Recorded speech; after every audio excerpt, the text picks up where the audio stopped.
আসসালামু আলাইকুম বন্ধুরা, সকলে কেমন আছেন? আলহামদুলিল্লাহ, আমিও ভালো আছি। তো বন্ধুরা, আজকে আমি চলে আসলাম ভোলা জেলার এক অন্যতম সুনামধন্য college doctor Azharuddin degree college. তো বন্ধুরা, এই কলেজটি 2006 সালে জনাব আলহাজ হাফিজউদ্দিন আহমেদ স্যার বীর বিক্রম এমপি মহোদয় প্রতিষ্ঠিত করেন। এই কলেজটিতে রয়েছে খুবই সৌন্দর্যময় জায়গা। তো বন্ধুরা, চলেন আমি আপনাদেরকে এই কলেজের সৌন্দর্যময় জায়গাগুলো দেখানোর চেষ্টা করি। তো বন্ধুরা, এই কলেজে প্রবেশ করার সময় হাতের দুই সাইডে রয়েছে খুব সুন্দর গাছ এবং হাতের বাম সাইডে রয়েছে খুব সুন্দর এবং খুব চমৎকার একটি মসজিদ। মসজিদটি খুবই সুন্দর করে ডিজাইন করা হয়েছে।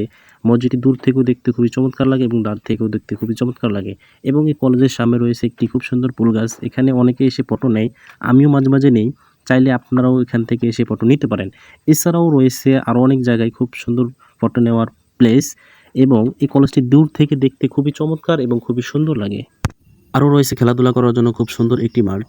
তো বন্ধুরা, ভিডিওটা কেমন হয়েছে অবশ্যই কমেন্টে জানিয়ে যাবেন। আর আপনারা এই চ্যানেলে নতুন হয়ে থাকলে অবশ্যই চ্যানেলটিকে সাবস্ক্রাইব করে দিবেন। যদি ফেসবুক থেকে দেখেন তাহলে আইডিটাকে ফলো করে পাশে থাকবেন। ধন্যবাদ। আসসালামু আলাইকুম।